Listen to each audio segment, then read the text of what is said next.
Greetings Mavericks and new viewers.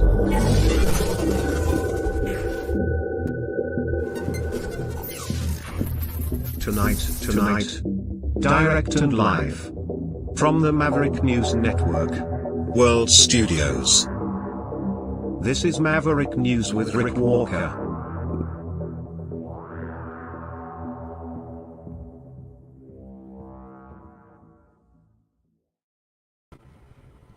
Good evening, everyone. It's also Maverick News with you guys. Welcome back, everybody.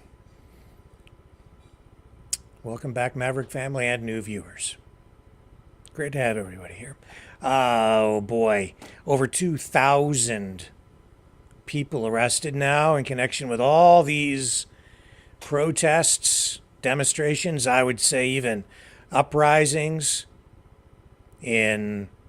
on university college campuses across the United States. And we may have the makings of some sort of standoff coming up tonight at the University of Toronto, where people where an encampment has been set up on the lawn, have been told they have to leave by 10 p.m. They have a deadline coming up, so 3 hours from now. We'll see what police do there. We have a feature interview coming up, a special guest, Pelle Neroth Taylor, journalist from Sweden, documentary producer. He's also an author of many books and a political commentator. We're going to pick his brain and find out what he thinks about a variety of issues, including all of these demonstrations that are happening not just in the United States but around the world. And it's having a direct impact in Sweden as well, where an upcoming music festival, Eurovision, a huge event, is being affected in a pretty serious way by all of the division polarity that we're seeing over the Gaza, Israel, Palestine issue. We'll tell you about that, and we'll get Pelle's perspective on all of it. And he's also going to talk to us tonight about immigration, the great issue that I think is paramount right now, both in the U.S. presidential election and in Canada, where we will be going to the polls probably certainly within a year and a bit, maybe at the outside. So take note of that. So we have all of that, a lot of other stuff to share with you tonight as well. So buckle up. It's going to be one heck of a ride. I'll be right back on the other side.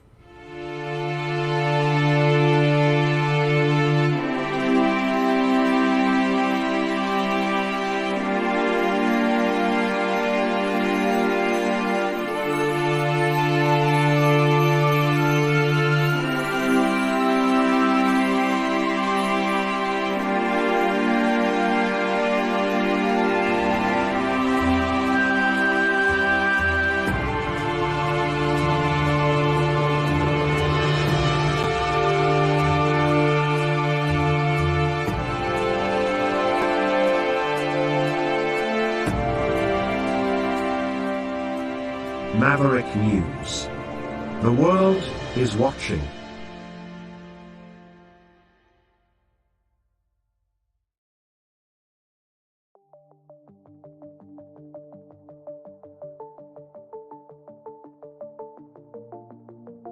Greetings brave Mavericks. Our quest for truth continues. We go beyond fake news. Together we expose propaganda. Together we pull others out of rabbit holes. We are maverick thinkers. We are all unique individuals, defenders of individual rights and freedoms, credible, trusted, grounded in reality. Maverick News, Maverick News. Defending free speech. Free speech. Donate at freedomreporters.com. Do it now. Tomorrow may be too late. Maverick News. The world is watching.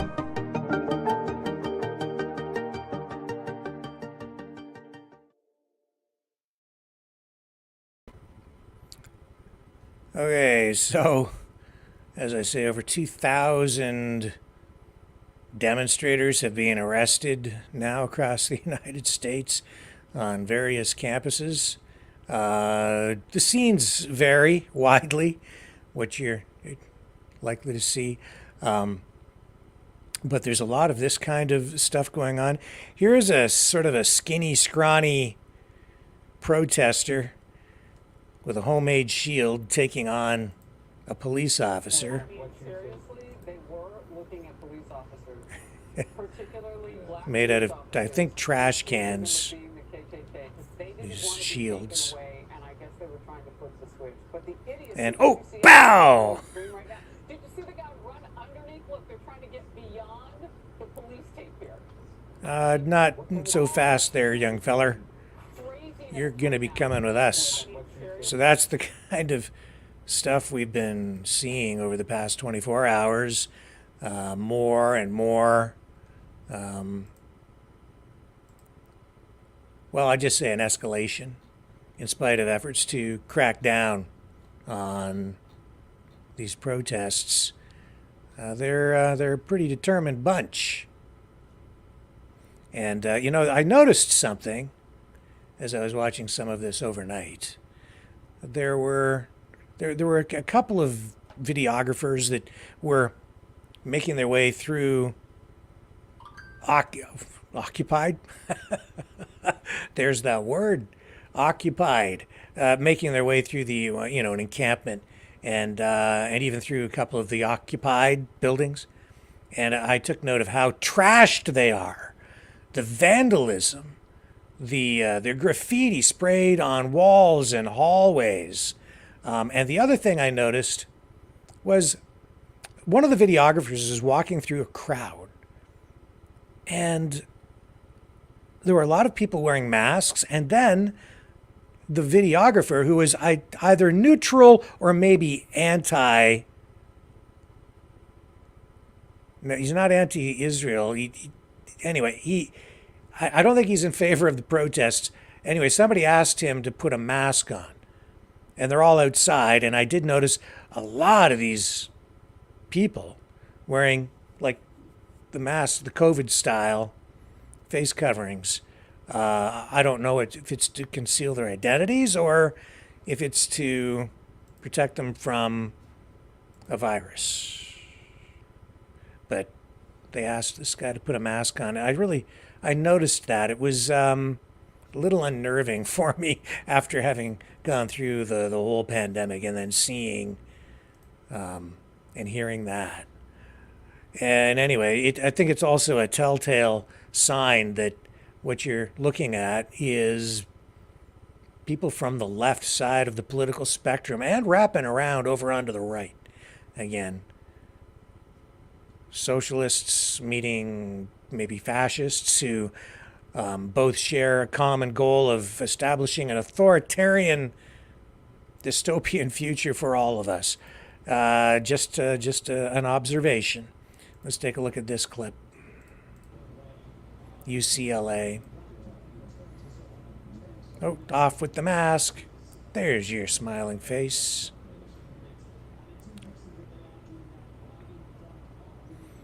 And she seems very polite, smiling, while being arrested. I suspect that will be a catch and release. I think so. What else do we have here? We have... I had a very interesting conversation with one of our regular viewers today. I enjoyed it, actually. Even though I was accused of slant of having a sort of a bias in my coverage. I suppose everybody does. So I stand so accused, I guess, because I don't like illegal things. Either does Joe Biden. We're going to show you more from the protest sites, but today Joe Biden came out and said that these protests, in many cases, have crossed the line from being protests into illegal activity. We have Joe Biden's address from the White House. Let me see if I can bring him up. He's coming here. Here he comes. Joe Biden. Where are you, Joe Biden? I just had you. I bet you it's right there. There it is. Let me get you the president. He's coming to the podium. And hang on.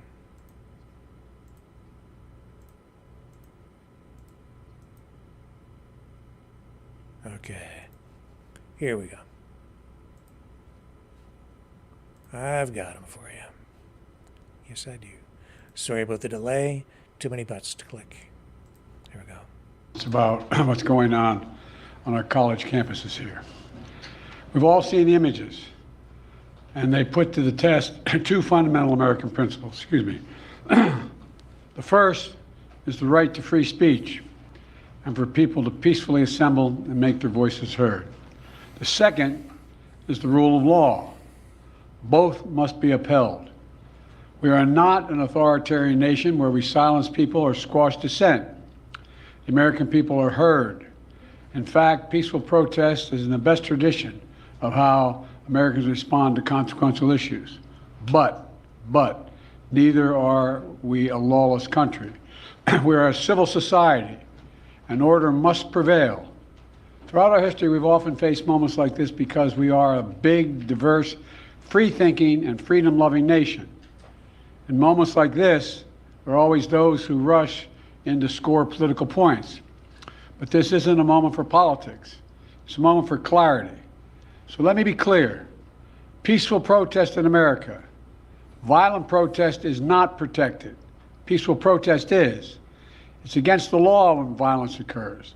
Destroying property is not a peaceful protest. It's against the law. Vandalism, trespassing, breaking windows, shutting down campuses, forcing the cancellation of classes and graduations. None of this is a peaceful protest. Threatening people, intimidating people, instilling fear in people is not peaceful protest. It's against the law. Dissent is essential to democracy, but dissent must never lead to disorder or to denying the rights of others so students can finish the semester and their college education. Look, it's basically a matter of fairness. It's a matter of what's right. There's the right to protest, but not the right to cause chaos. People have the right to get an education, the right to get a degree, the right to walk across the campus safely without fear of being attacked. But let's be clear about this as well. There should be no place on any campus, no place in America for anti-Semitism or threats of violence against Jewish students. There is no place for hate speech or violence of any kind, whether it's anti-Semitism, Islamophobia, or discrimination against Arab Americans or Palestinian Americans. It's simply wrong. There's no place for racism in America.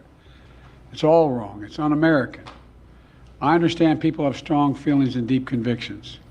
In America, we respect the right and protect the right for them to express that. But it doesn't mean anything goes. It needs to be done without violence, without destruction, without hate, and within the law. You know, make no mistake, as president, I will always defend free speech, and I will always be just as strong in standing up for the rule of law. That's my responsibility to you, the American people, my obligation to the Constitution. Thank you very much. Mr. President, have the protests forced you to reconsider any of the policies with regard to the region? No. Thank you. Mr. President, do you think the National Guard should intervene? No. No. And he's... Do you agree with what the students are calling for? Mr. President, That's his position. I don't know. I don't know how much good that will do. I know that students all over the world, really, certainly across the United States, have rejected what he said and have said so publicly. So I don't think that his words will calm anything on campuses tonight. In Toronto, we're seeing at the University of Toronto, lights have been moved in, like searchlights. Or not so much searchlights, but big night lights, the kind that they use for construction crews on highways.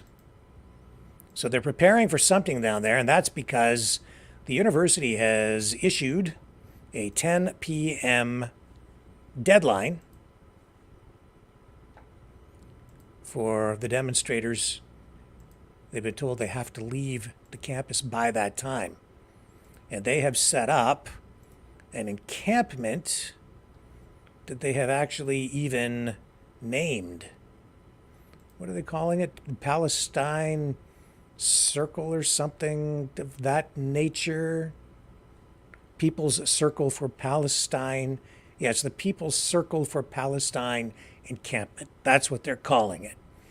And here we have Samira Moyedin, and she is interviewing Aaron Mackey, a fourth-year undergrad political science and environmental studies student, who has become the media spokesperson for the People's Circle for Palestine encampment. I know that as much as you want to believe that these events, these demonstrations are organic, they have actually been giving the people, some of the people there, media training and to instruct them on how to deal with media. As you saw last night with our contributor and our good friend Dragon, who was up there at McGill University trying to interview people, and nobody would talk to him. Nobody.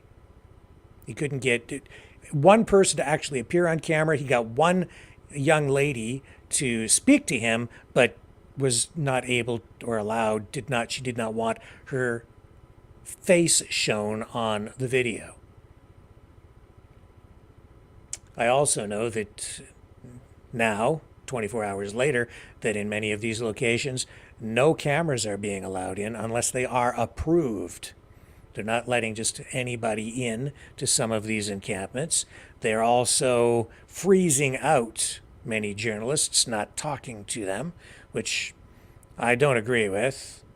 I think if you're out there staging some sort of a public demonstration, you owe it to the public, and it's in your best interest to speak to journalists. If you're not speaking to them, there's usually a pretty serious reason why. I hold that standard for people in the freedom movement as well. I've always had concerns about people who say, well, don't talk to those reporters, don't talk to that media guy, even if it's mainstream media, even if you don't trust them. I think that we need to speak to all media and give all media questions, engage in the conversation so that people can understand what it is that you want. What are your demands? What is it you believe? What are the issues? How can we resolve these conflicts if we don't speak to each other? And the conversations largely take place through legacy media and social media these days. Anyway, here's the interview as I just described it. And I hope this helps a little bit. Very carefully chosen words. This young lady probably has a future in media relations or reporting. Hi, I'm Erin. I am one of the organizers and spokespeople for U of T Occupy for Palestine, and we are currently at King's College Circle at the University of Toronto, standing in front of our encampment that we've set up, and we've renamed the People's Circle for Palestine.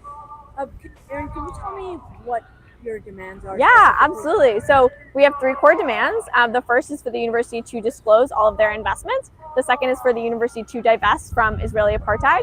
And the third is for the university to terminate all partnerships with Israeli academic institutions. So with other universities that are in Israel. Yes. Do you know specifically what sort of business dealings or what universities?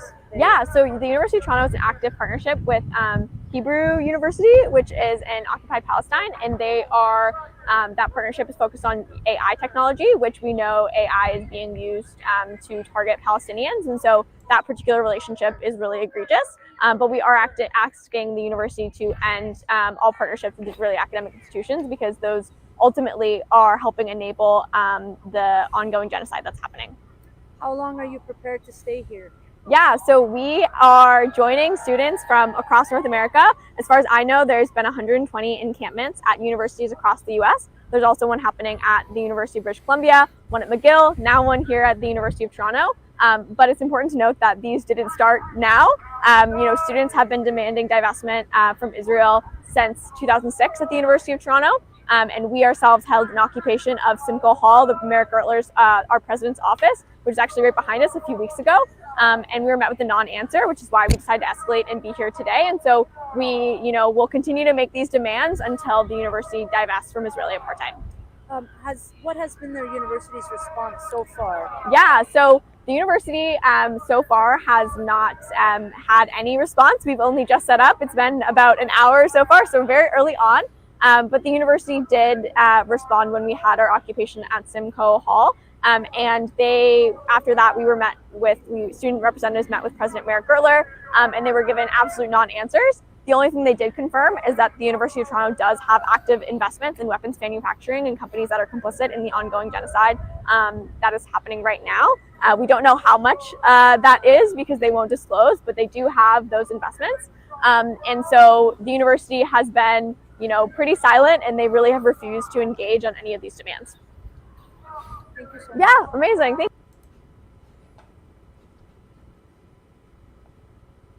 you. Okay.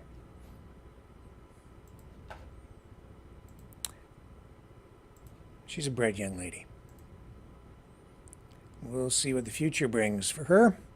I suspect she's going to have a great career doing something. She's very well spoken.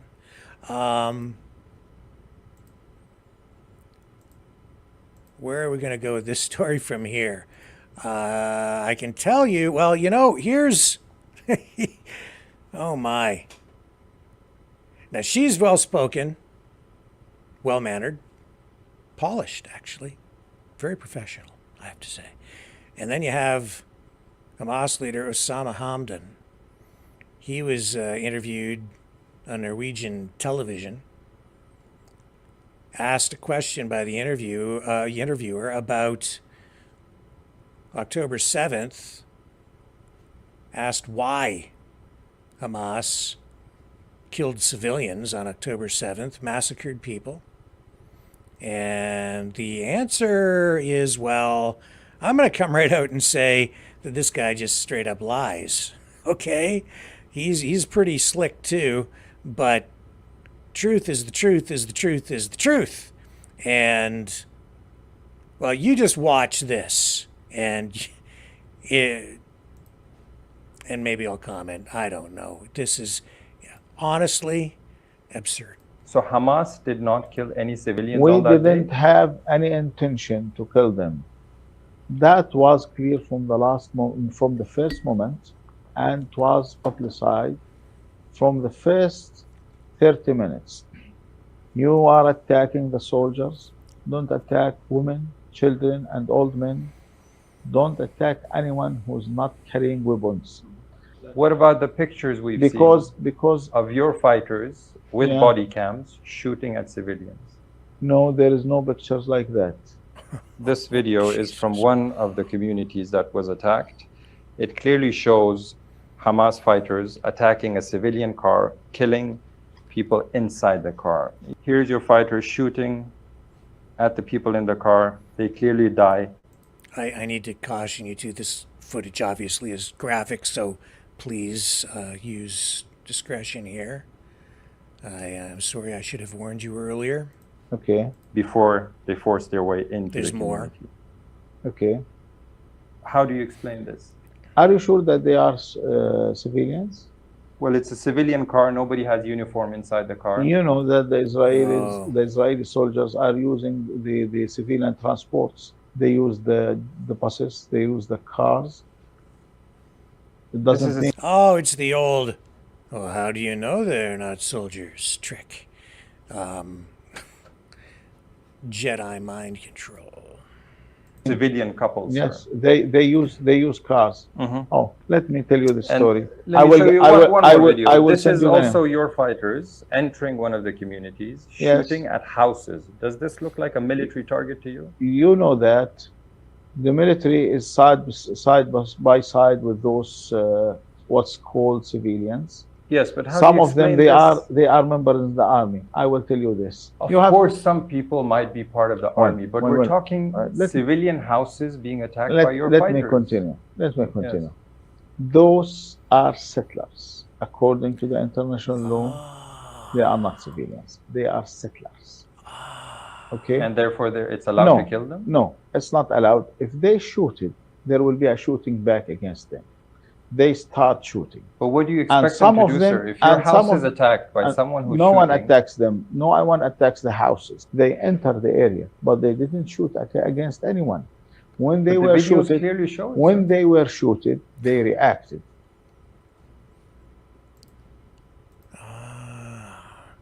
Are you starting to clue in? They're settlers. They're settlers. They're not civilians. They're settlers.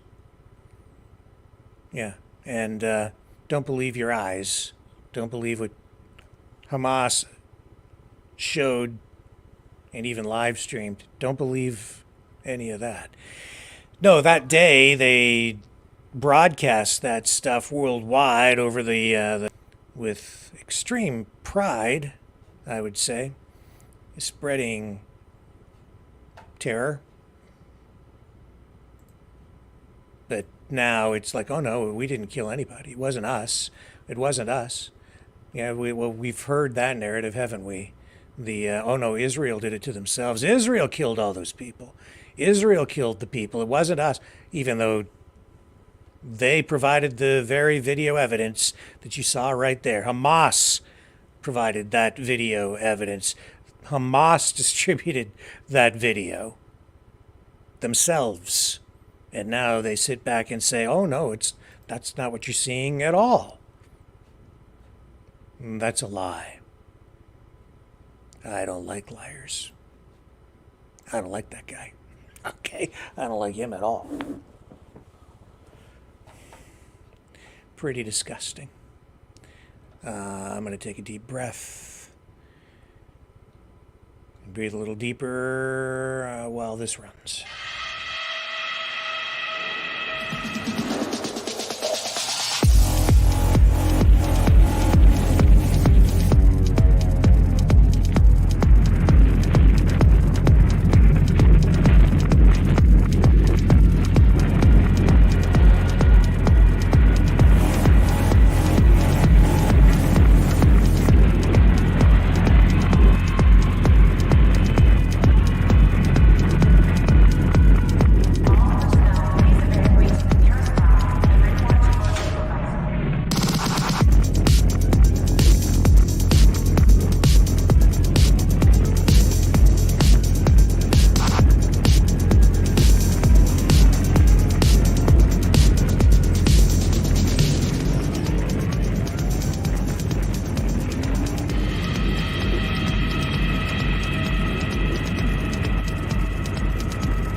Maverick News.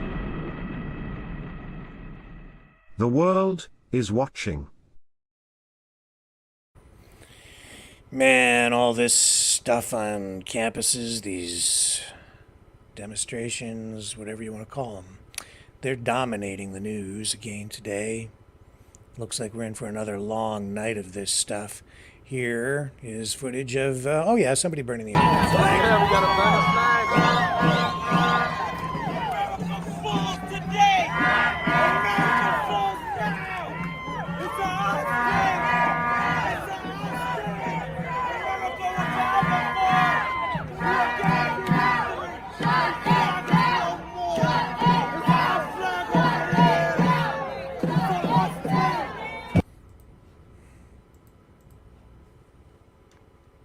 Yeah.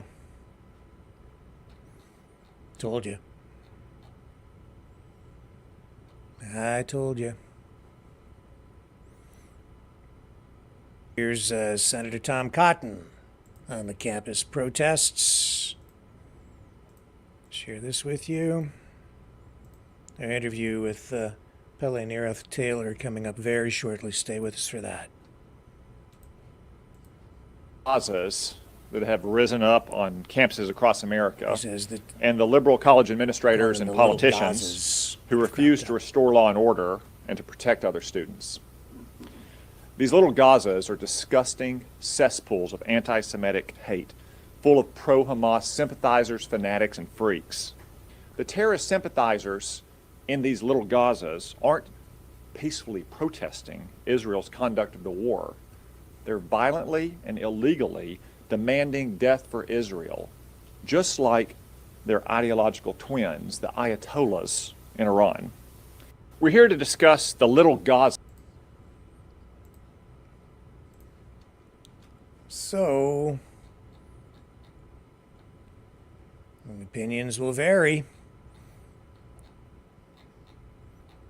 But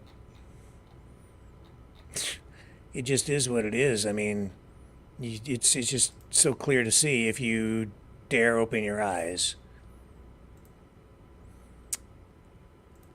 I don't know. A lot of people won't, as it's all being torn down. And when I say torn down, I mean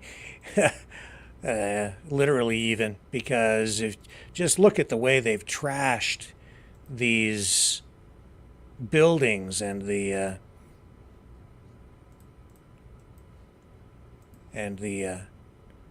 outdoor areas on campuses. I mean, they've literally trashed the places.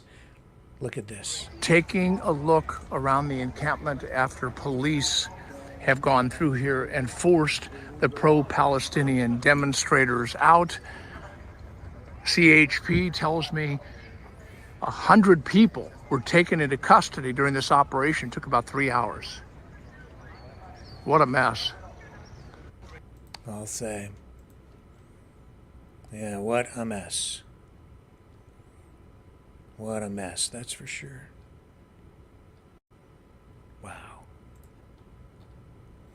Let me just check here to see where we're at. Here's a very recent, fresh video, also showing the vandalism, the graffiti, lack of respect, I would say. I believe this is UCLA. Here's a video clip to show you what I'm talking about.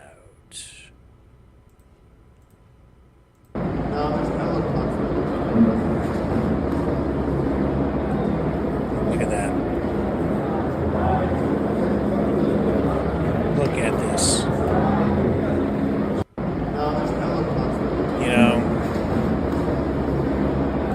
a sign put up with some duct tape or whatever, like, that's not permanent, but all the spray paint on the buildings,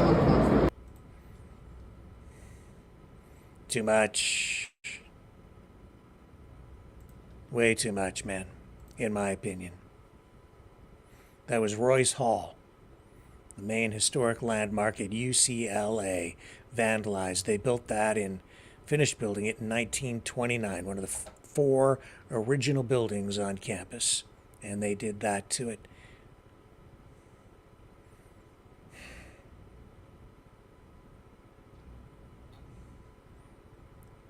They don't have any respect. In fact, they have contempt, frankly, for all that has come before.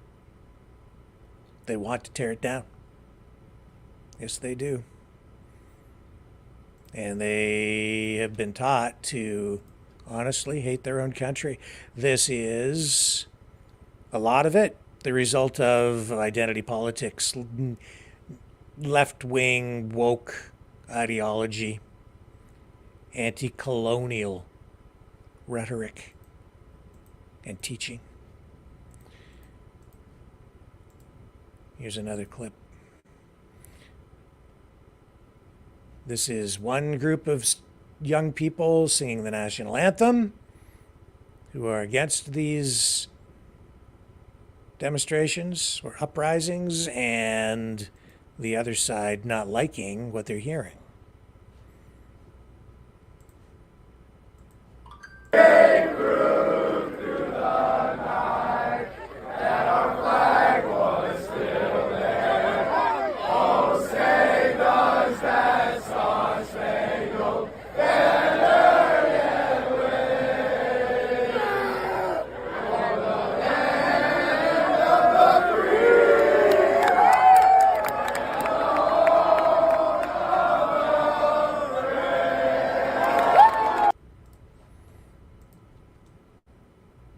Some people comparing what we're seeing on campuses now to what happened like back in 1968. I don't think it's the same. I don't think so. It's just my opinion, but it's not just my opinion. It's an opinion based on empirical evidence, obvious information that's right in front of you. Here are tens of thousands of Georgians tonight protesting out in the streets, but not over Palestine. This is about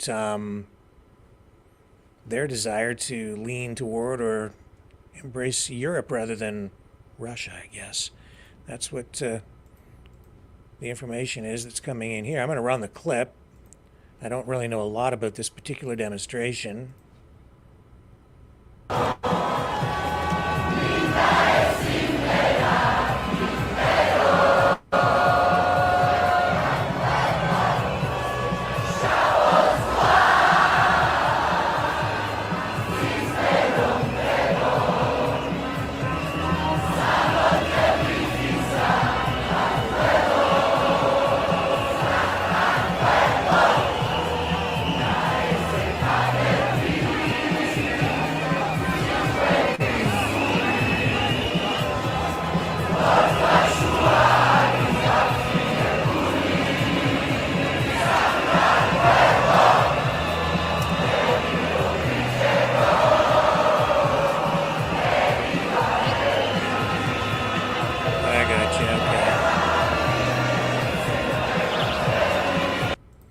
Okay, so we'll pull that down, and I can tell you that I'm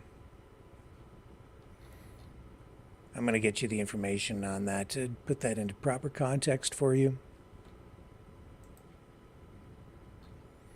So what you have there is demonstrations related to Georgia's parliament approving the second reading of a bill on foreign agents.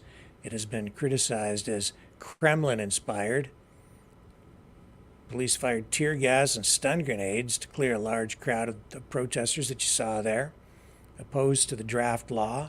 So this bill would require organizations receiving more than 20% of their funding from abroad to register as agents of foreign influence. And it has sparked kind of a rolling political crisis in Georgia. Ever-growing numbers, larger and larger groups of protesters have been taking to the streets almost nightly for almost a month now. And honestly, that has not really been receiving very much attention either. I would say largely because these demonstrations that we're seeing in the United States on campuses have been dominating the news cycle for days now. So anyway, that is what those protests are about. That's what we just showed you there. Now, as I say, demonstrators at the University of Toronto, really King's College Circle, now renamed, 10 p.m. So we are only about just over 2 hours away from whatever is likely to happen there. And you know, what did we hear yesterday? during Dragons Live. What chants did we hear from McGill University? It wasn't from the river to the sea, Palestine will be free. It was from Turtle Island to Palestine, occupation is a crime. You've heard that young lady talk about occupation. We saw the leader of Hamas say that the civilians killed, the Israeli civilians killed on October 7th, were targeted because why? They are settlers. This is all related. What's going on here, what's going on over there. Turtle Island. Turtle Island, by the way, is the way a lot of First Nations in Canada and the United States, in tribes, refer to all of North America and part of Central America. So what they're saying is they want all the land back. And you have all these demonstrators out supporting that very perspective. Now, I've had this conversation with a number of people, and people are like, when I tell people that this is all related to the United Nations Declaration of Rights for Indigenous Peoples, which I've been talking about now for nearly 2 years, and which came directly into play during some of these other demonstrations that I also told you about over the past 2 years, that some of which did not come to fruition. But this is a very important thing. You see politicians now, every time they get up in front of a group of people to make a speech, they always have to have a land acknowledgement. That's related to what we're talking about here. And today, Justin Trudeau, Prime Minister of Canada, announced a new commissioner for Indigenous treaties. They had a big event today, and this is also all related. Canada is changing the treaties between the federal government and First Nations peoples. They now have signed treaties that encompass or cover, if you will, about 40% of the landmass in Canada. Here's Trudeau making his statements on this today at this event. It might seem dry, it might seem like nothing to some people, but I'm telling you, this is for, frankly, all the marbles. If they're not getting this right, and we're not able to, and it doesn't lead to peaceful living side by side, I hate to think of what it might lead to on the other side. But that's what this is about, man. Magwitchin answers. Thank you very much. And if this meeting goes well and we're in the mood for celebrating at the end, I look forward to dancing with you at the end of this. Don't do it. It is so great to be here today with the leaders representing modern treaty and self-governing Indigenous governments.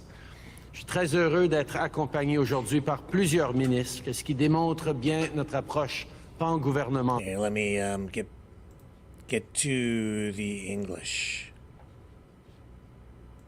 Here we go, back to advance our work with all of you as partners.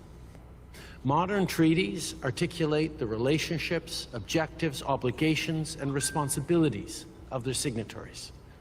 These agreements are at the heart of the new era of Indigenous relations as we get out from under the colonial relics of the Indian Act and move towards strong, independent, self-governing and self-actualizing communities and nations. That's a real shift from the way things used to be done when politicians sat around tables in Ottawa and made decisions about you without you. But since 2015, we've done things differently. Our government has been serious in our obligations set out in modern treaties. We're committed to fully embody true nation-to-nation and Inuit Crown relationships. And to make sure we see results, we have co-developed the collaborative modern treaty implementation policy. Last year, which was the first year we gathered formally in this structure, although we had good setup meetings in the years before, we agreed on an independent oversight and accountability mechanism to ensure the government is living up to the spirit and intent of those treaties. So today, I am extremely happy to announce that together we will be moving forward to create a Commissioner for Modern Treaty Implementation as an agent of Parliament.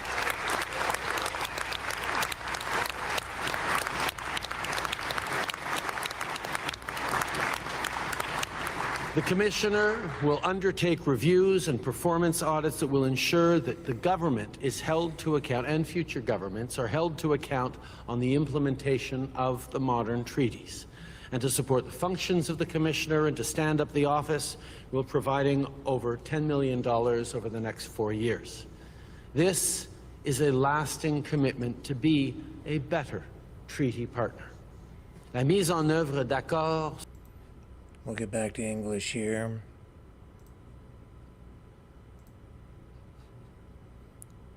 Here we go.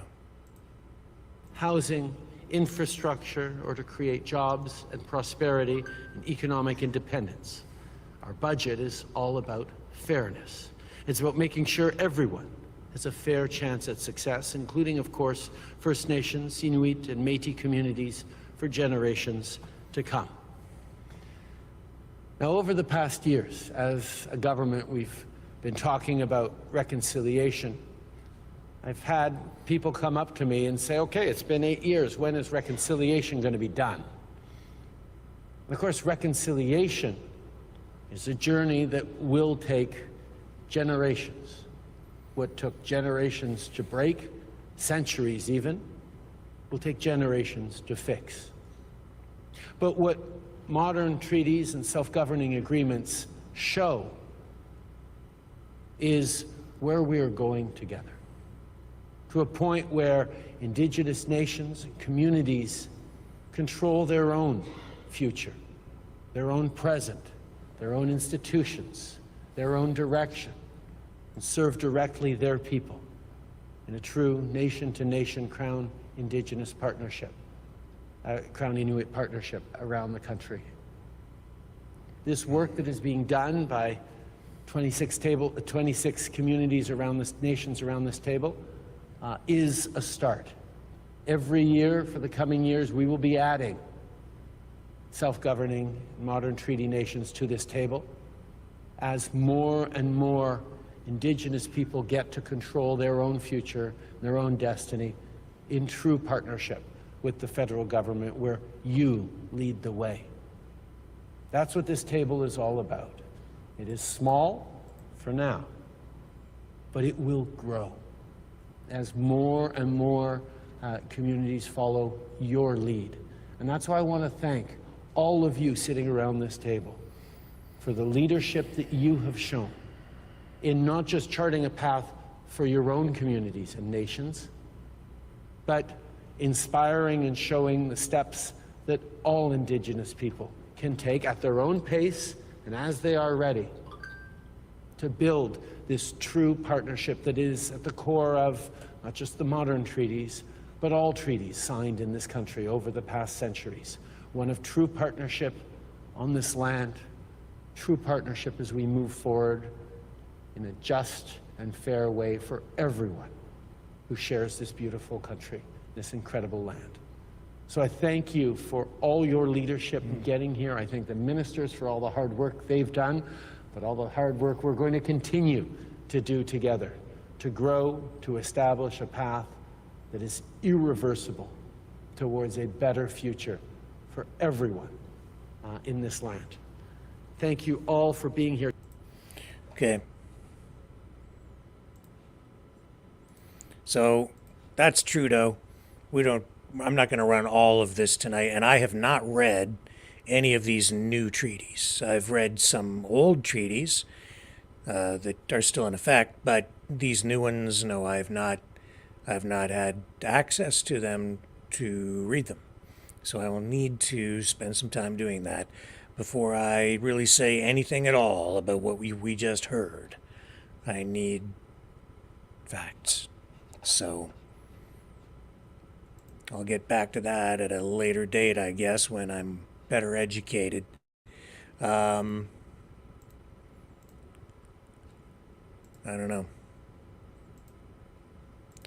But you can see where it's going if you care to open your eyes. Okay, what else do we have tonight? You know what, I'm going to take a break, and when we come back, looks like we're going to bring our guest in. Pelle Neroth Taylor, author, documentary producer, host of the Pelle Neroth Taylor Show on TNT Radio, direct from Sweden. He will join us when we return.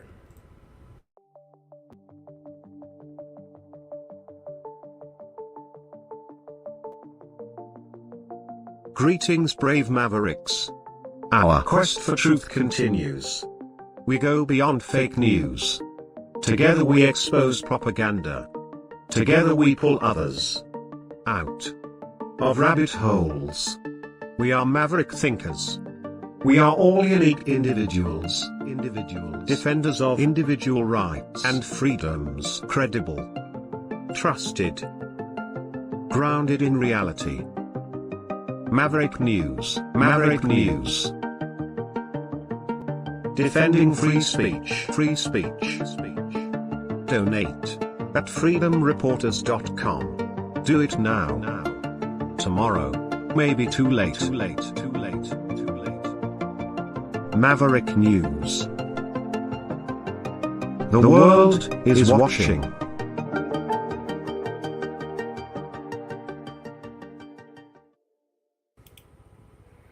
Pelle Neroth Taylor, thank you so much for taking the time to join us on the program today. Very excited to have you here.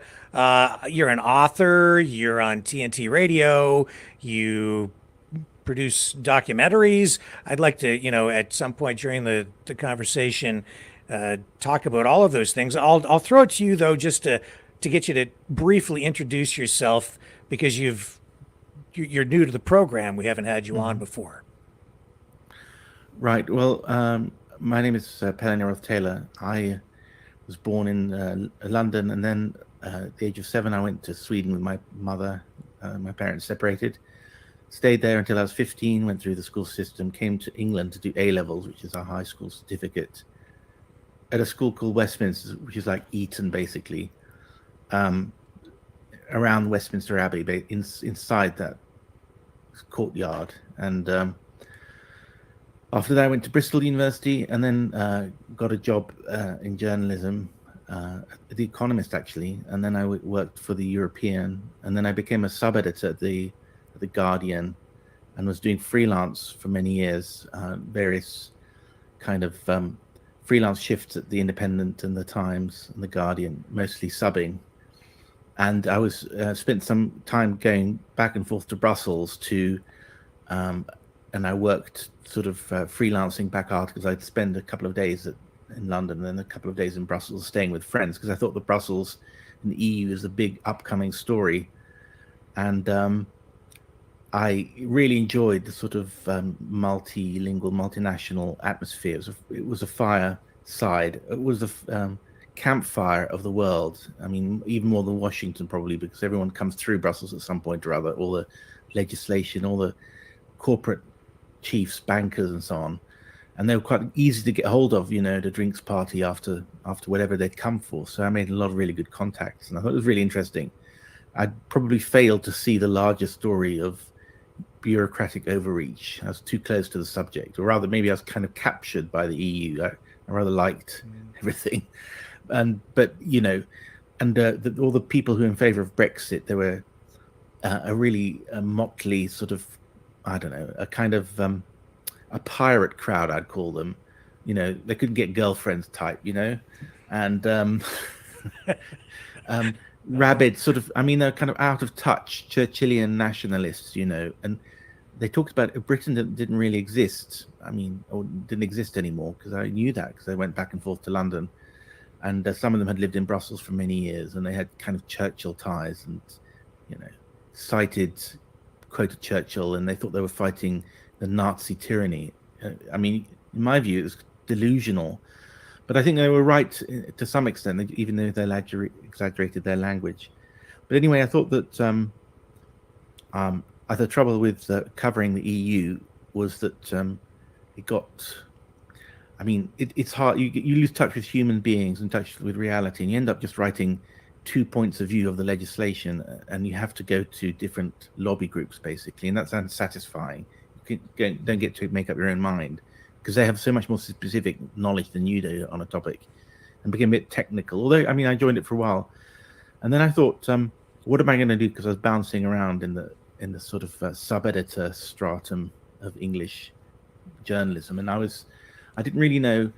I didn't know what I was doing wrong, I think. And I met a girl who I'd met at university who was Swedish, and she was an exchange student at our UK university. And we got back in touch and emailed each other. And I went to see her and, decided to stay in Sweden, sort of move in with her. And I sold a flat in London and used that money to basically kind of fund a project of writing books and kind of rediscovering what I really wanted to write about, because I thought I started off by writing about Swedish topics because I thought, well, I'll make Sweden my territory. I mean, in the very, very crowded international market of journalism, at least if I can use that as a base and then maybe expand to other topics. But I'll have that to myself because I thought, I mean, it's ridiculous. It's true of any small country. Journalists come from abroad and they'll spend 2 days there and they'll go away again. And I thought there's such a disparity between what the real Sweden and what they wrote about, often in very cliched terms. And I spoke the language fluently, and I thought several really good stories. So I settled in Sweden and started writing these, like the Olof Palme book, like Sweden's Pierre Trudeau. And then I started writing about these British psyops that were taking place in Swedish waters, where they sent in submarines and they pretended they were Russian submarines, and with the collaboration of the Swedish Navy. And that really destroyed the reputation of the Swedish government because they seemed to be not able to do anything about it. And it basically introduced me. It was like the red pill into the world of psyops. And once you realize that these things go on, you can never go back. And you just discover. It's like some people discover it through 9/11. Some people discover it through the Kennedy assassination. But I mean, I realized that maybe the reason why I wasn't getting promotions in London was I was too honest. I didn't know how to play the game. And I started, so I wrote those books, and then I wrote one about immigration in Sweden because I thought Sweden's changing very fast. And I made a film with a friend, 2 films, one about feminism and one about immigration. And then I wrote a book about World War I and a couple of other things. I had a lot of time, especially during COVID. There was a lot of time, and I really wanted to get into the depth of something. So I read several hundred books on World War I. I mean, not all the books, but I mean, it's a proper history book, and I've put that out. And it's the origins of World War I, and nothing what you think it is. I mean, there are other mainstream books that have been written about it, but the truth is even worse than you think. You think that most Anglos have bought the Anglo picture, British picture, except the Americans, because the Americans were very pissed off with the British after World War I because they think they'd been inveigled into fighting their war. And I think the Canadians and the Australians and Swedes, let's say, who are part of the Anglo-cultural sphere, think this is Germans are the bad guys and the British are the good guys. Not true at all. The war was started by the approximate war was because of the Russian and the French, who were allied with the British, attacking Germany, advancing on Germany from both sides after the assassination of Sarajevo, which was probably sponsored by Russian intelligence. So people accuse me of being pro-Russian. I'm not. I'm just going with the truth. In that case, the Russians were kind of the bad guys. And the British piled in as well because they could squeeze Germany easily, and Germany was a rival. There was a war of power and who was going to be top dog, and the British saw their chance. It wasn't about good versus bad guys at all. Anyway, so and then I got there's a guy at TNT called Dirk Poolman who he and I have worked together on some Swedish topics. Being German, he's very fond of Sweden. The Germans see Sweden as a sort of purer version of themselves. If they hadn't been bombed, if they hadn't had Nazis, if they hadn't had communism, that's what Germany would have. So they idealize Sweden, and they even have, like, believe it or not, like soap operas set in Sweden where they speak German. Can you believe it?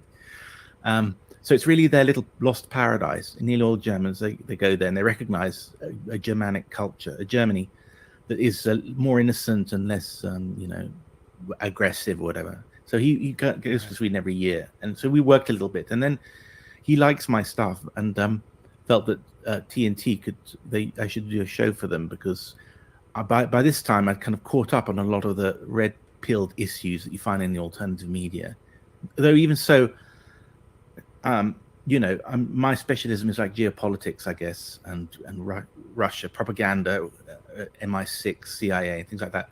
I'm not that hot on climate change or vaccines and so on, although I'm very open to the fact that everything that anti-vaxxers could say is right. And even if they're not right, they're worth listening to, because the truth might be 50-50.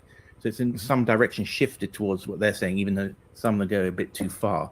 And I'm very glad that we're having that discussion. But I've certainly learned some things, and I've learned about climate change. I thought, well, climate change is happening, I think. But whether it's human man-made and the extent to which it can be avoided and the extent to which it's dangerous are really interesting topics and worth discussing. I'm not that worried about it, but I think that's. But my producer at TNT puts me onto all kinds of people, because there's some people on TNT who really have their hobby horses on these specific topics. But I'm glad that they put some of those people on to me, and then I can ask basic questions about it. So, but I'm really enjoying it. I mean, I think that I now sort of see, and I'm on a kind of crusade against the Guardian and the Telegraph and all those papers in London, because I think that they're completely dishonest about many things. And I think you have to sell yourself out if you want to be part of that world, or you're not intelligent enough. So, I mean, I look at my peer group, because I was at journalism school in London, and some of them have done quite well at the BBC and the Telegraph. But I mean, a lot of them are. I never thought they were that bright, actually. And now I realize maybe if you are too bright, you can't get onto these places. And I don't think they're doing good work. They've got pension schemes. But I think we're moving into a world where Tucker Carlson gets 100 million views on X or whatever, 100 million page impressions. And I'm omnivorous when it comes to information. I really want to find out what's going on in the world, and not if the BBC did provide the best news, I'd go for it. And I go for it anyway, because I want to see what everyone else has been told what is happening. But nearly all my sources are non-mainstream, So, and I'm really just want to find out what's going on. There's so many really good journalists out there. It's just that they don't work for the Guardian or the BBC. I very seldom consult them for. In Swedish media, even worse. So I'm very happy, and especially when you see these large-scale job losses all over the mainstream media. I'm glad to be where I am. It's the best kind of journalism. That said, with television or interview shows, I mean, I'm meeting a lot of really bright people, really interesting people every day, and it's quite stressful because you have to specialize and find out about their topics, and I can do it. I'm not tired yet. That said, it's a totally different game from focusing and becoming a specialist on one topic and reading about it. So I've gone from two worlds, one from being living quite a solitary life and reading books and books and books and telegrams, National Archives, most of which is available online, to sort of talking to people all over the world, So it's highly enjoyable and very stimulating. And it's really good. I think I enjoy talking to Americans. I mean, I realized that as I said, I'm quite pro-European still. A lot of people are, but I don't have that many Europeans on the program, because the English language is just such a uniting factor, I think. And it's amazing that even though we're living in different continents and so on, the Anglosphere does exist culturally, and we do understand each other, I think. And you don't have to. The trouble is, when you speak to somebody who doesn't speak English like a native language, you have to slow down and censor yourself and make it more simple, and that's so frustrating sometimes. It's worse to be the fluent guy. If you're not fluent, you do your best, but if you're fluent and you're speaking to somebody who speaks less well than you do, it's frustrating. And I find that after all, I'm still more affiliated with the Anglo world than I am with the Swedish world, even though I speak that language fluently. So it's a kind of homecoming, even though I'm talking to Americans and Canadians, and I'm half Swedish. It's a very strange experience. Yeah. So the Commonwealth kind of still exists, and it's very good. It's very easy to call Americans and Canadians very open people as well. And so if I can offer some self-criticism, I'm based in Europe, and I'm supposed to be the kind of European correspondent end up just talking to Americans. What kind of European correspondent is that? I'm getting some Dutch people on, some Germans, but I mean, as for the French, forget it. Italians. They're just, we are on different. So there is no European demos really, and that's why I'm quite interested in Canada, because do you have a demos? Do you have a real country there, even though you have two different languages? If it doesn't work in Canada, the French and in English, where if they can't coexist there, can they coexist anywhere? Well, in fact, here it's not just about two languages anymore. It's I just saw our three main political leaders at an event with a bunch of Khalistanis speaking a third language, at this event. So it's becoming a multilingual country, if not officially, unofficially, that's for sure. Your journey in journalism has been very interesting. Do you feel like you have more freedom? And when I ask that, I want to frame it this way. I'm finding that in order for online podcasters, streamers, journalists to be successful, you almost need, I think you do sort of need to pick a side or take a strong position on something to attract an audience that supports your channel. You're sort of like a conservative, or you're a socialist, or you're picking a side on something so that you kind of build a tribe around you. I find that it's difficult to explore all sides of an issue and get a passionate, loyal following. Does this situation give you more or less freedom as a journalist to be honest with people? I don't feel any restraints or any. I don't look at my own audience figures, put it that way, and I haven't had any complaints that I'm not attracting enough people. But I think probably I'm more kind of not see both sides kind of guy, but I feel that I'm on a journey to find out the truth, and I hope I've got some people pursuing that, because some of my topics can be quite complicated. But I might come to that stage where I realize I have to be more like partisan, and emotional, if you like, and like, I don't know, Steve Bannon or something, and more rah-rah, like a lot of Americans, and like American talk radio, and where you find that you don't actually talk, because why do people read the news, sometimes to inform themselves, and sometimes to think and feel on a higher plane, but also it's often just as a kind of reconfirmation of who you are, as you said, this identity thing. And you wouldn't believe, as probably you haven't been in the business much longer than I have, people listen to it in the bathroom and in the car and while their children are playing and so on. So it's probably an illusion to think that they're following your every nuance, Mm-hmm. So what you do is you're repetitive, and then you kind of, you create a feeling in people that you're on their side and that you're comfortable, they're comfortable, and that they feel like better people, they're at home, and it generates a tribal feeling. I think some other presenters at TNT are better at that than I am. But I think, I'll kind of pursue my line until I get told not to, or until some realization happens. At the moment, I'm following my personality, which is sort of always questing for the truth, and probably quite moderate in a way, trying to, I talk to some very pro-Israeli people, some people are anti-Israeli, and I let them have their say, Yeah, when I look at your work, it seems to me to be very moderate. But I do understand why some people might say, oh, he's pro-Russian, but then at the same time, I know that you focus on issues like immigration, so someone might watch some of your work or read your work and think that you're more right-wing or conservative. Well, I tell you what, I don't even know if I'm right-wing or left-wing myself. What's that? I honestly don't know. I always thought of myself as definitely not left-wing doctrinaire, probably more right-wing, but as you said, on immigration, I'm classically right-wing, I guess. And that's what alienated me from a lot of leftish people. I got into, my film's taken off Amazon and shadow banned and all that. And I've had problems sometimes. I was doing some translation jobs in Sweden and Norway, and they Google you. It's always a young woman, they're Googling you because they want to find out about you.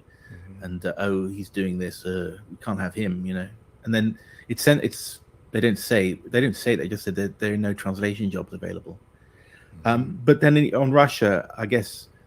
I'm pro peace. I'm libertarian. I mean, it's like Tucker Carlson or something like that. That's where I stand, and he's a conservative. It's the old style conservatism, which is not doctrinaire neocon. And sort of, my studies of the CIA and MI6 and all the things the British have done, make me sort of realize that whenever the Brits accuse the Russians of having assassinated people, which they probably very well do, the Brits do it too. Okay, so I mean, let's not kid ourselves. And the Americans, of course, do it too. Maybe more.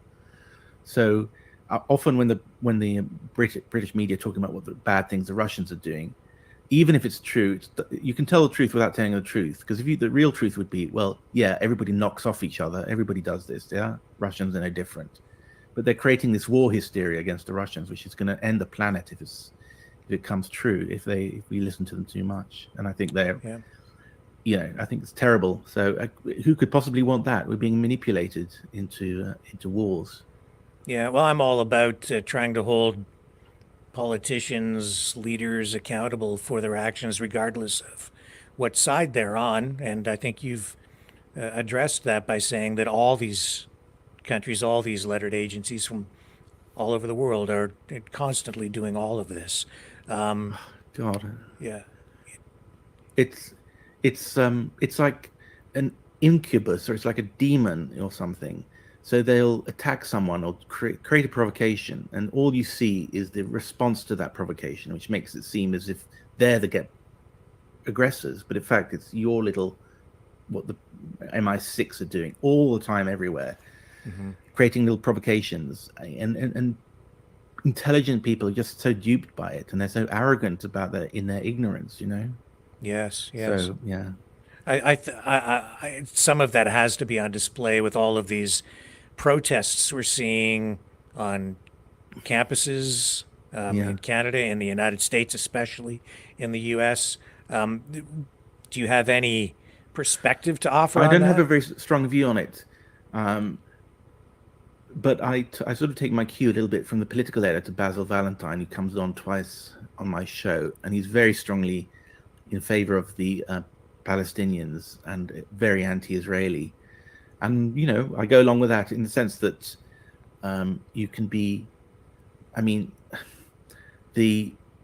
it's these mass killings, if they're true, is terrible. And again, I guess the Russians do it, but in fact, but that is within the laws of war, which is killing mostly other troops, the Ukrainian troops, and they left the civilians more or less alone.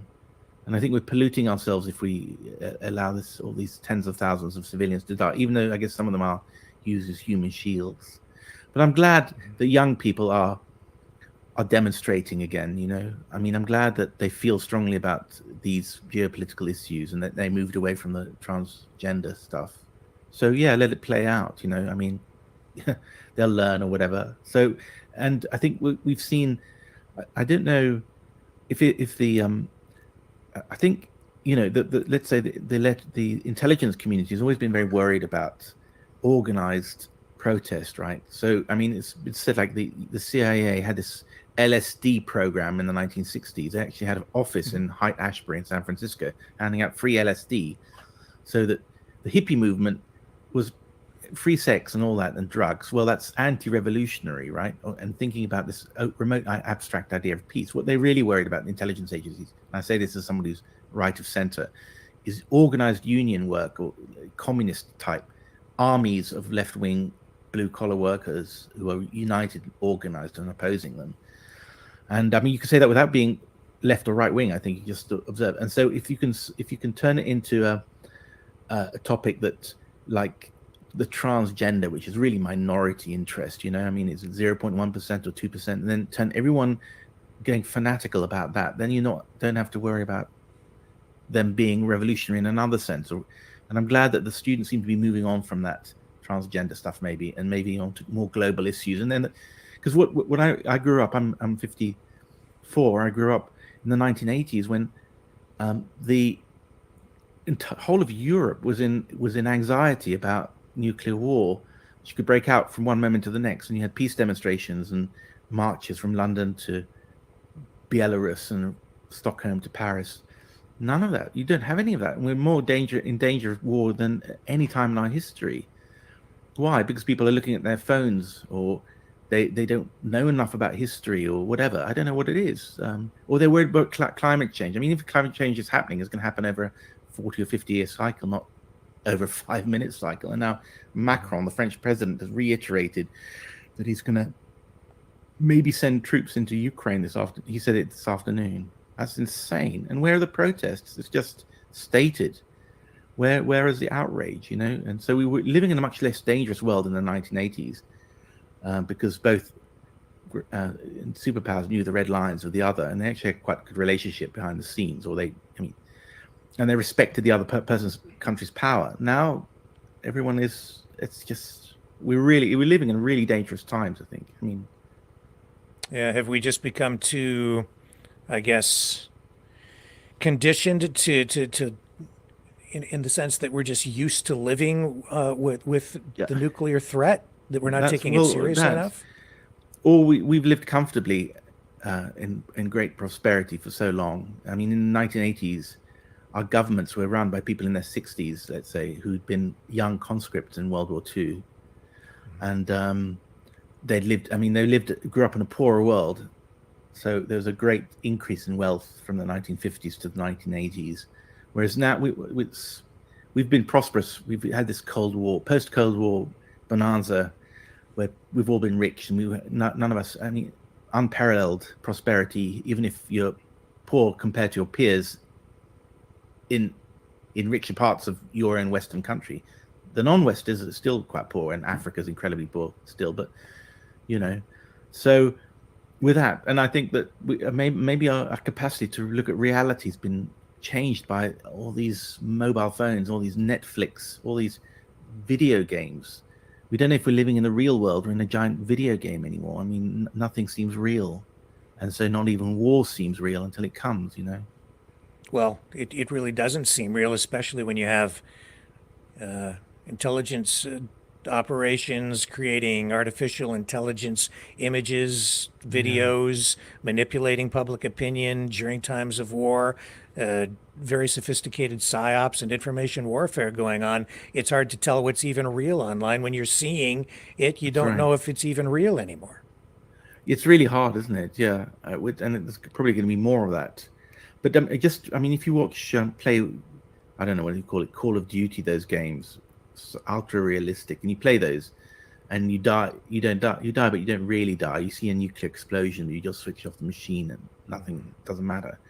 We haven't experienced, and that's why it reminds me very much of this World War I book, because don't forget the headline the day before the World War broke out was something like, you know, the Henley Regatta sees record attendances. So it really was the summer of 1914 where people didn't have a care in the world. So it does seem like we're experiencing many of the same sorts of things now that took place before the war. And that was in that golden period, because all the countries were trading with one another, and Russia was expecting a glorious future as a bourgeois country, you know, and Germany and winning all the Nobel Prizes, and Europe was at the center of civilization, and all these millions of men died who never had a chance to realize themselves. That Europe died, basically, you know, and you had Bolshevism and fascism and all those things, and then that war didn't need to happen. So, and what do you make of where we're at right now with this situation in Gaza and Israel? Is this a catalyst for, well, we're already seeing it spread around the world with protests, but is this still likely, in your view, to explode even more? Well, I'm more worried about Ukraine, actually, and I focus most of my attention on that because, let's say, because let's say France goes to war in Russia, they're less vulnerable because they have a lot of countries between them and Russia, and both Russia and France are quite big countries, whereas Israel, although they talk big, they're actually a very small country, obviously, and very vulnerable. The Iranians, I think the Iranians showed with their attack the other day that they've got lots more when that's coming from, and it cost what $2 billion for America, and America was exercising a lot of leverage there because everyone I think knows that if America hadn't spent those $2 billion and had put in all those air assets to protect Israel, some of those things might have come through. But I think it was also coordinated with the Iranians, because I don't think the Iranians were planning that, but it was sending a signal that, of course, Israel can always go nuclear, but I mean, well, even the Israelis, it's a big step. So I think, I don't know what I think. What I heard from a guy I talked to today is that Netanyahu's in real big trouble, because wherever he goes, he's going to lose one of his political flanks, because he's got a party on the left and on the right, part of his coalition. So if he goes to this ceasefire, he'll lose the right wingers, and if he goes and he attacks Rafah, he's going to lose whatever his name, Benny Gantz. Yep. And there might be new elections, and because he's very unpopular, obviously. So the question is whether he's going to escalate, and one option is that he's going to attack south of Lebanon, where Hezbollah are, but they're much better armed than Hamas, and they've got Iran behind them. But that might be because war always unites countries, and that's the trouble. We've got a Britain where the Tory party are going to be wiped out, like the Canadian Tory party are almost, 20 years ago, was it? And they're facing an election this year. And you've got Macron, who's going to be wiped out in the European elections. You've got Biden, who's probably going to lose the elections. You've got Netanyahu, who might go to jail if he loses power. What have they got to lose if they go to war? I don't know. Yeah. You've touched on a lot of stuff there, and you talked about Ukraine. You're more concerned about Ukraine. Is that because you're worried that we might actually end up with NATO boots on the ground? I think that the French have just reiterated, and Macron is a bit crazy. I don't trust him at all, and the French have big egos, and I think they might just do it. And I think the Russians are absolutely. You don't mess with the Russians, I really don't think you do that, and I don't think they bluff. I think that what happens is that the French will be missile as soon as they set foot in Ukraine. And the question is, it's always, someone said that the lesson from the Cold War is not that the big powers have power, it's that the small countries drag larger powers into their conflicts. And obviously France on its own is quite weak. I mean, their army is 60,000. They don't even have manufacturing capacity. The question is, when France starts losing on the ground there, they'll drag in the rest of NATO. And strictly speaking, it won't be an Article 5 issue. That is, there's no obligation for NATO to go in, and if they go into Ukraine itself, because Ukraine's not a NATO member. But on the other hand, the prestige loss for the West will be so big if you see these French people dying that we might be compelled to do something. And I think there might be a lot of forces in Europe that really support the French, And I think the British were very strongly against, but it's two imperial powers. I mean, that they are incorrigible, really. And I think that there are elements of the British who are quietly encouraging the French. So you go first, and we'll support you when it happens. And maybe even the Americans and Germans are very cautious, and the Americans are said to be absolutely against it. But of course, America has neocons and so on, and they might be dragged in.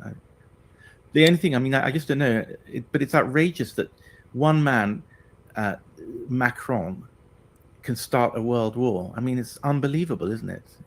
Change all our lives forever, because it will make no mistake about it. I mean, millions are going to die.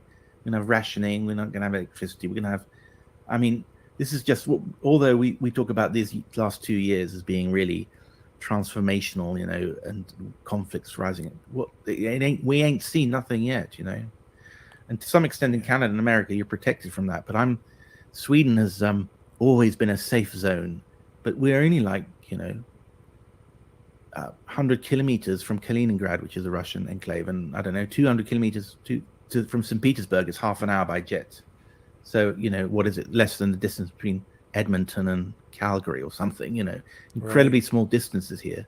Yes. So, it's the war is not an abstraction at all.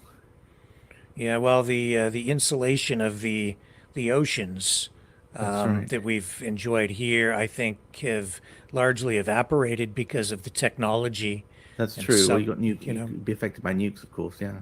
yeah, and submarines, and you know, they can put nukes right off the coast. So we have a constant Cuban Missile Crisis these days without Yeah. people realizing it. Right. Yeah. Pivot over to immigration. You know, this is a subject that you've kind of dealt with. What's the situation with that in Sweden? There's a lot of concern about it over here right now. It is, I think, the most volatile issue right now in the U.S. presidential election, and certainly it's a similar situation here in Canada. I think there's been a lot of sobering up in the Swedish media. I mean, I held this position. I said, you know, you can, just because you don't want to have open borders doesn't mean you're xenophobic, right? You can hate, you can be anti-Israel genocide of Palestinians, but also anti-immigration. These are not incompatible things. People found it very hard to understand that. And people were really brainwashed when I first said, because I traveled quite a lot around the world and I've seen immense poverty, and I felt that Swedes didn't realize that they live in a rather promised little land and that it was in danger. It's a fragile ecology, and it's changed. I mean, they're taking in about 125, 150,000 people a year, mostly on family reunification, and the employment rate of these people is quite low. That is, they're not really assets to the economy. And they're not that well educated. A lot of them come from countries that are, you know, like they do these OECD studies of education levels or national IQ or whatever, Human Development Index, and Afghanistan and Somalia come near the bottom. And those are two countries which provided quite a lot of the immigrations. Sweden is at the top. So there's no, I mean, you see a lot of, where in the town I'm in, it's not a suburb, it's not like where all the migrants are from the high-rise areas, which you see maybe on your television screens.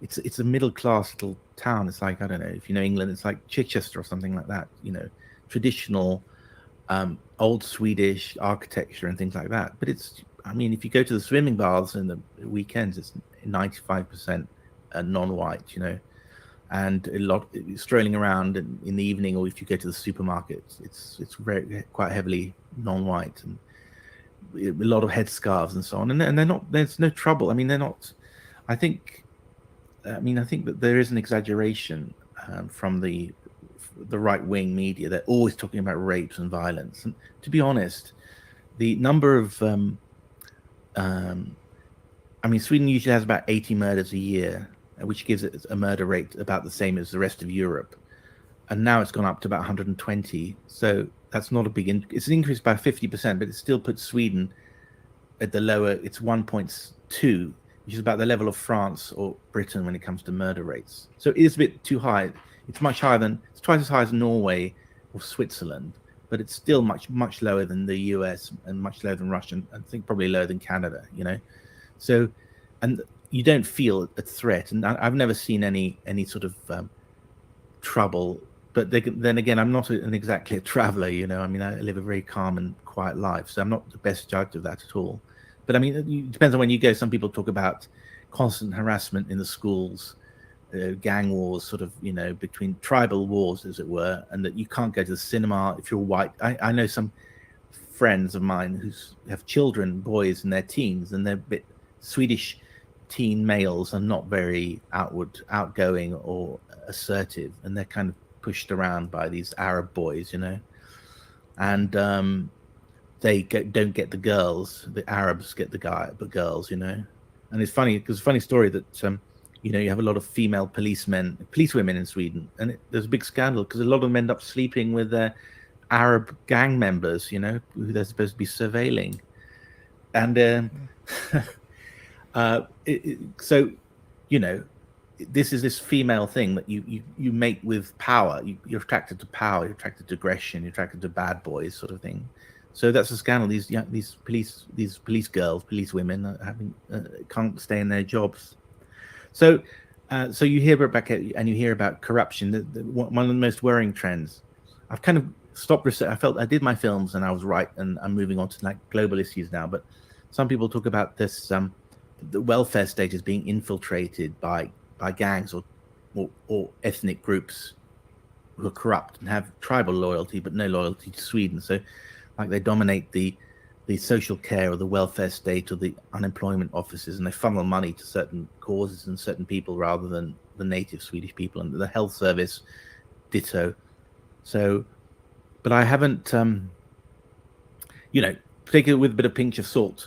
I think that, to me, the main thing is the fact that Sweden is becoming a little bit poorer, a little bit more violent, a little bit less secure, if you like, and a lot less traditionally Swedish. I mean, there'll be, even though I'm half Swedish, there's a lot of Swedish culture I don't know. My girlfriend sings like songs, choir songs and things like that, and pop songs from the 1970s and 80s. And there's so many things, if you grew up in a country, you just can't, the outsiders don't know about, right? And if you're a small country, and I'm not part of that, I'm not particularly interested in it, but I wish it can continue. But I'm half Swedish after all. And if it's not accessible, interesting to me, how much less interesting won't it be to somebody who's just arrived from Somalia? They go to their Swedish classes and they can't place Sweden on a map. For them, it's just a piece of territory from which they can derive welfare state money, Yeah. So the Swedes have done a really bad job of integrating them. I think they leave them alone. And what I hear is that, like, I don't know about Canada, but in America, it's either sink or swim. So once you start working, then you get respect for your country, the country that you're in, because you're struggling. And then you have fly the flag. You're an American and that's it. And that used to be the model for America. And it was a tough school. And then you had many migrants became almost like more American than the Americans themselves. Whereas Europe doesn't function like that at all. It's never been an immigrant society. And you don't have guns. You don't have, it's a much softer society. So the American gun culture, or whatever, or sink or swim culture, probably, it gains the respect of a lot of people who come from the outside world. And I think that it also attracts people who want to succeed. I'm not talking about this large swathe of people coming in, but let's say traditionally, let's say until the last 5 years, I met migrants in Sweden who said, yeah, my cousin went to America. That's because he wanted to work. Well, we just wanted to get money from the States. So we stayed in Sweden, He works 16 hours a day and we get a good welfare thing. So Interesting. Is changing culture because of changing demographics, changing politics. Do you think this is having an impact on the way the public mood is right now on this? Yeah, and it's becoming much harder.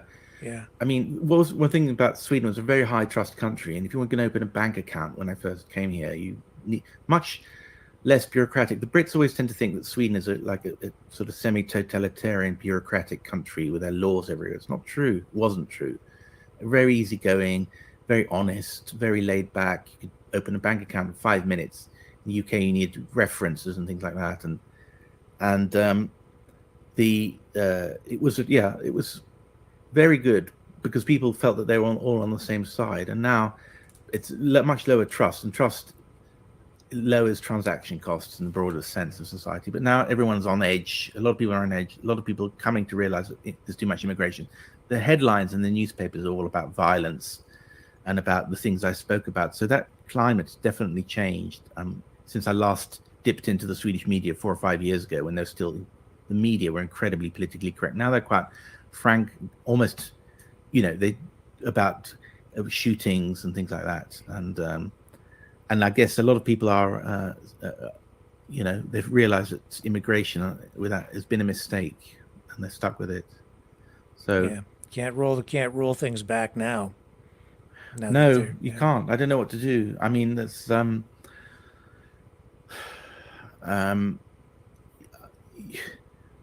yeah, I just don't know. I mean, I think that well, two things. I mean, one is that you live separate lives, like a sort of apartheid, without calling it apartheid or whatever. And that happens, people congregate to their own likes. Like white flight happens when you have more than 5% immigrants in the place, apparently. So a lot of the leftist journalists I knew in Malmo, they've moved out of Malmo. I say, you bloody hypocrites, there you are talking about beauties of having people from different cultures, and you don't do it yourself. And let's just say, I mean, what we mean is it's a lot of the elite like multiculturalism, because for them it's meeting an Indian professor at a conference or eating Japanese food, or having friends you can Skype who live in Indonesia, and that's fantastic because there is part of an international elite, and they think everyone's like that. But what it really is for a lot of people is rubbing shoulders. You're not so well educated, and you haven't had a good chance in life. You're working as a supermarket cashier, and you're rubbing shoulders with somebody who's also not so lucky in life from Somalia, and there's an antagonism there. Of course there is, maybe. Yep. So the elites are really responsible for a lot. I mean, they're naive, or a lot of people on TNT think it's part of this global plot run by the Rothschilds or something, because also, I mean, if you divide a country and have lots of ethnic groups, then they're less likely to have a democratic polity that unites and kicks out the politicians. So, so a population is more easy to control when they can't unite, and we have this fragmentation all over Europe now. And then, of course, there's this incredible emotional blackmail where this upper middle class, who are completely insulated from the effects of immigration, going around telling the working class, white working class, that they're racist or they're fascist or they're Nazis. They're not. They haven't changed in 60 years. They're exactly what they always were, but they just kind of kind of complaining about how their lives have been completely changed, and they're not consulted about it. And they see that the rich or the banking people or people working in journalism are not suffering the consequences of what they wish for everyone else.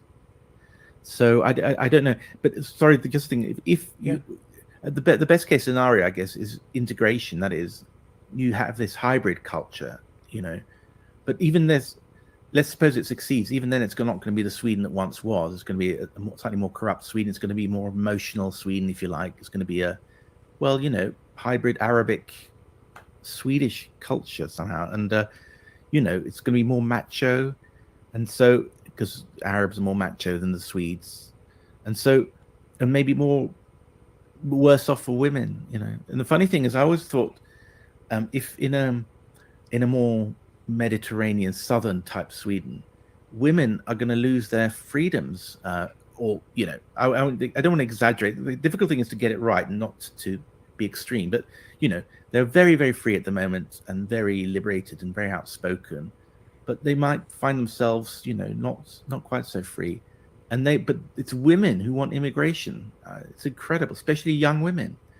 And I think it's I don't know, they're real outliers. I mean, young women especially, whether it's a kind of sexual thing, they love the idea of these cool guys, army generation coming from Syria or whatever, or whether just really group thinkers, they're more conformist because they just come out of school. But it's so one of my films talks about how the women are sort of the losers, and they're the ones who want immigration. And you can own in a democracy where you have women and men. If men had the men, the kind of people who could only vote 100 years ago, that is men over 40 or something, the guardians of society, you wouldn't have had this immigration. It's because you have immigration that includes people with no life experience voting for things they don't have any knowledge about. But there you go. Yeah. I want to talk a little bit about what's going on over there in Sweden, because with this Eurovision festival, today we're seeing Israel issuing a travel advisory urging people to not go to the festival because they say there's a real threat of Jewish people possibly being attacked. We're seeing the organizers of the festival saying they're ready to take Palestinian flags down. Can you give us a sense of what's really happening there? Well, I'm actually going down next week because my mum lives in Malmo, so I'm going to be staying in her flat, just to get a flavor of the atmosphere. And so I'm just relying on what I read in the newspapers, and I know that they're very worried, obviously, because it's quite a heavily Muslim town. And so in the Israeli song, which originally written to commemorate October 7, which is rewritten because it was too sensitive for Eurovision, the Israelis are warning people, Swedish commentators I speak to, seriously think there's going to be a terrorist attack. I don't actually think so. I think it won't be as bad as everyone says, or some people fear. But certainly they've warned. And I've been witness to previous riots in Malmo, I know my mum's doctor, she's Jewish. She turned up at my mum's flat when I happened to be visiting, and she'd just been chased down the streets by a couple of young Muslims. She was protesting something or other. I can't remember what. I think it was maybe some sports event, including Israelis.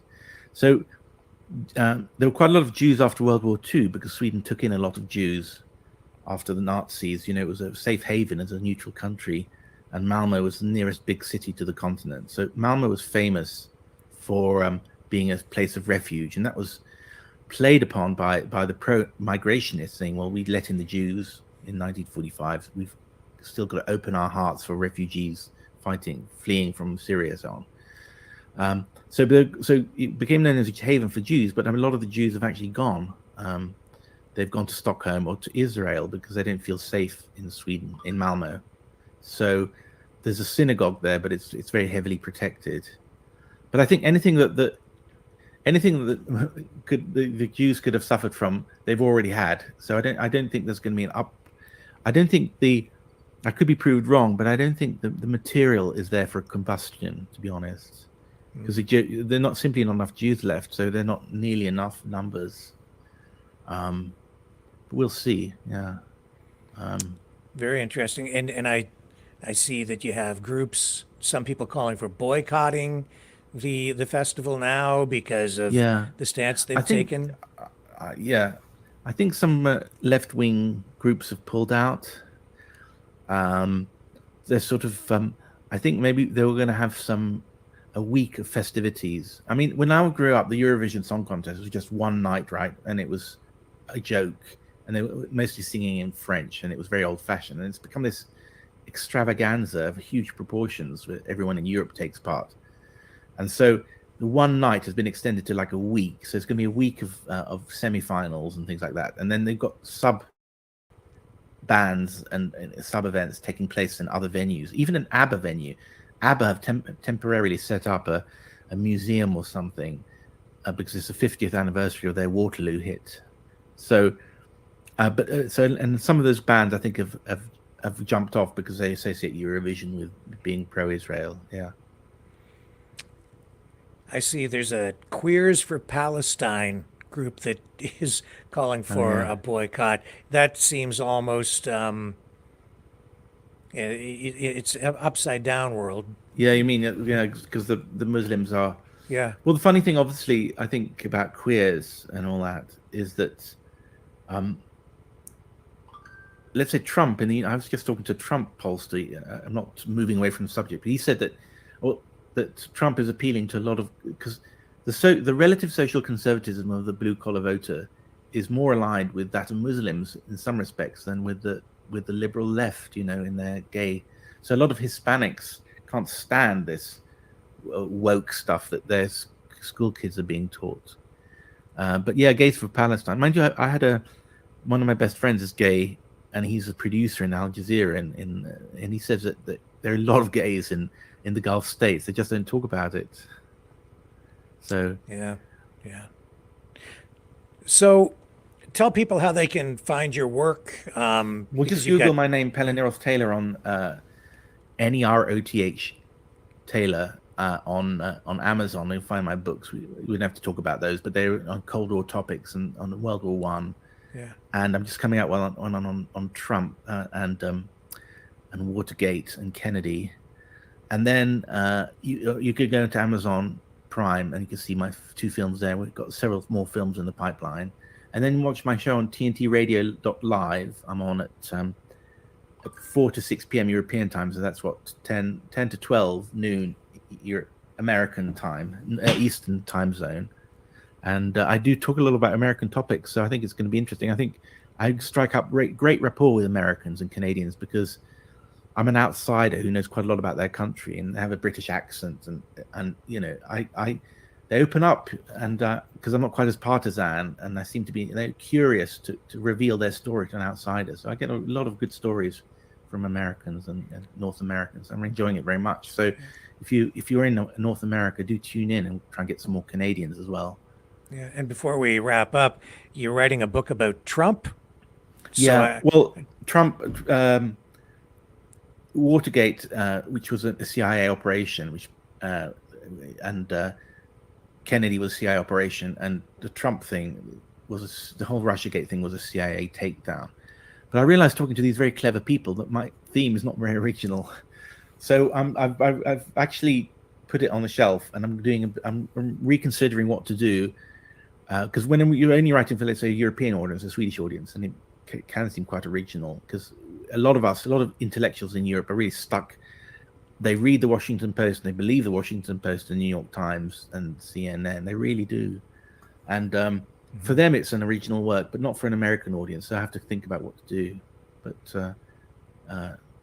we'll see what happens. But the World War I one is very original, and it's like a primer on the way that diplomacy works, and the way that history is not very seldom what you think it is. Throw away all the school history books, because everything I've examined turns out to be different. And I'm just going by archives. I'm not sort of making things up. It's just that yeah. So give me your take on the U.S. presidential election. Well, very good question. I mean, it seems as if Trump is going to squeak a narrow win, but RFK is a wild card, and he attracts a lot of independent voters and younger voters. And I was just talking to a guy, so I think that Trump might struggle to win, even if the election isn't stolen. I mean, a lot of people complained about the stolen election in 2020. Nobody's done anything to prevent it from happening in 2024. And with 8 million illegal migrants or something, I mean, how many? To what extent can't they cheat? So I'm going to go with my hope, which is that there'll be a Trump win and that he'll close down the Ukraine war on day 2. That's basically it. Because that's what we worry about in Europe, is war, and then you can run your own domestic policy as you see fit, basically. But that's your problem. And right. Yeah. Where do you see RFK fitting in here? Just yesterday, they had this event where they're saying that there's no way for Biden to win. They're campaigning now on this idea. They're trying to project this narrative that RFK Jr. is not a spoiler. I don't know if you were clued into what happened with that yesterday. I didn't actually know. Yeah, and so he's taking a no spoiler pledge, or is willing to do that, trying to, I think, rope Biden into this, to sign this thing and take a poll, and if Biden can't win, then he's supposed to drop out. He'll never do it, but it's an odd campaign strategy that they came up with yesterday. I can't comment on that. I think that RFK is a clever guy, and I admire him as far as I can tell. But interestingly, he was actually offered the vice president. He said yes to being Trump's vice president, and I always thought he'd said no, because he's kind of the principled kind of guy. He said no, according to my source interview, he wanted to be vice presidential candidate, but Trump said no. So Trump didn't want to share his ego, and I think that's a loss for Trump, because I think if Trump and RFK got together, I think they would more likely win the presidency. What do you think? Right.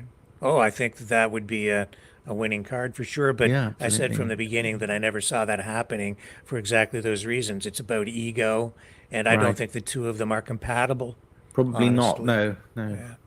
Yeah. So, and maybe Trump reaches some of those, I don't know, chauvinist parts, if you like, that RFK doesn't reach, and they could complement each other. But I can't really decide. When you got those 3-way races, it's like a complicated dynamic. It's hard. I'd have to read up on it before I make a call about whether it harms Biden or harms RFK. They've got so much to read, though. So much to read, because you've got these 4 guests today, and it's an awful amount of research, a lot of research.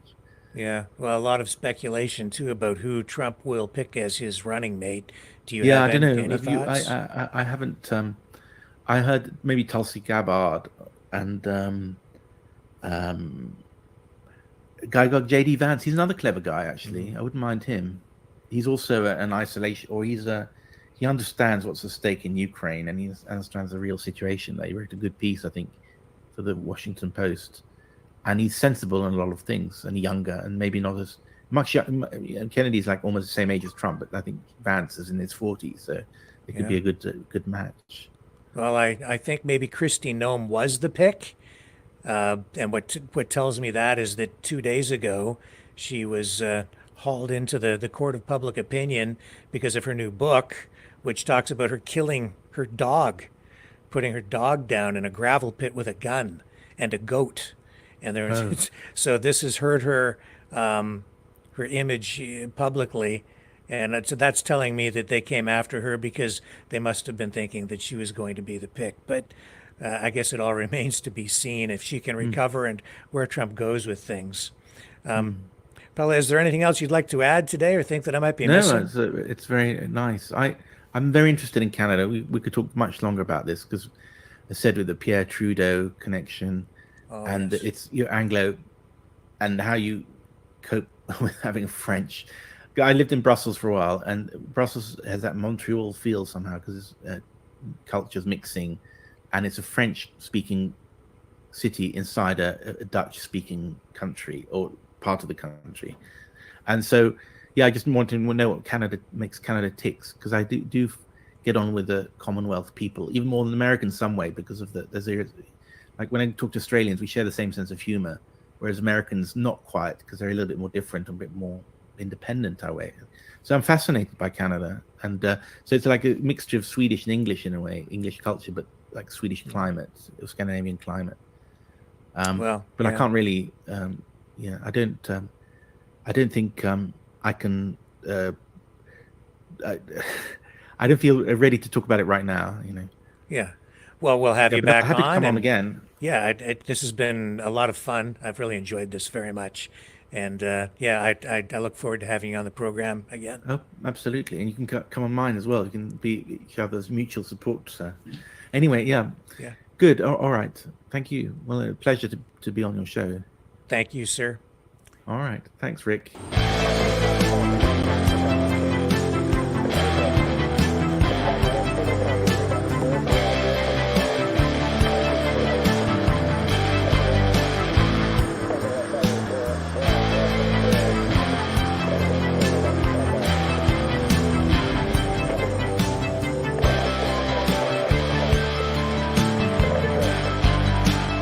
Maverick News.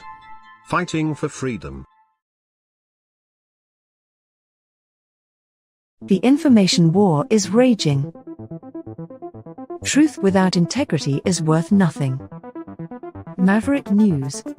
Because those who have power and those who seek it must be held accountable. The world is watching. Join our family of truth seekers. Donate today and add your voice to the chorus of Maverick Knights. Donate at maverickdonations.com. Truth.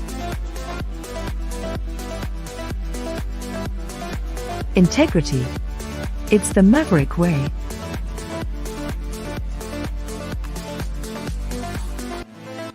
Maverick News. The world is watching.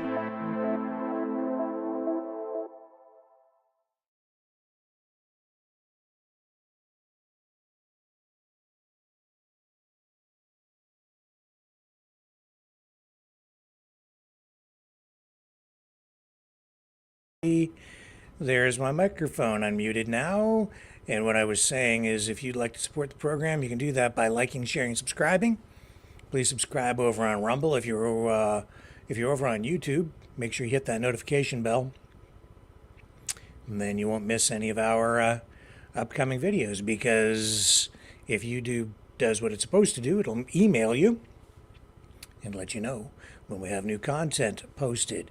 You can also donate at maverickdonations.com through the Give Send Go, or at freedomreporters.com.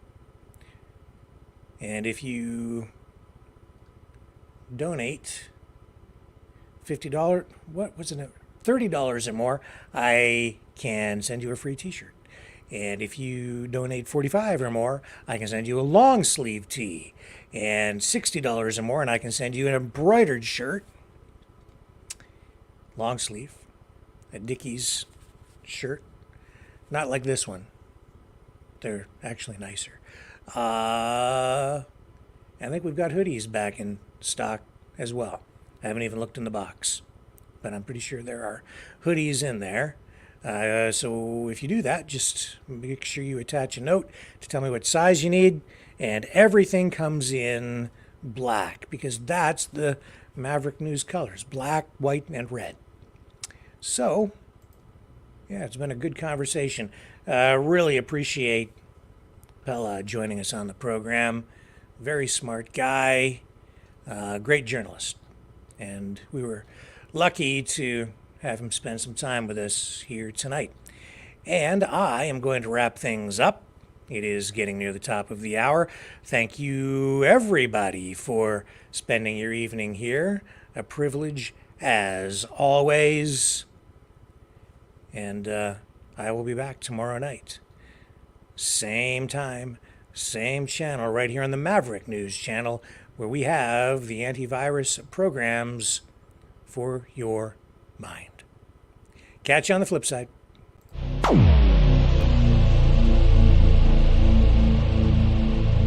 This has been a Maverick Multimedia production.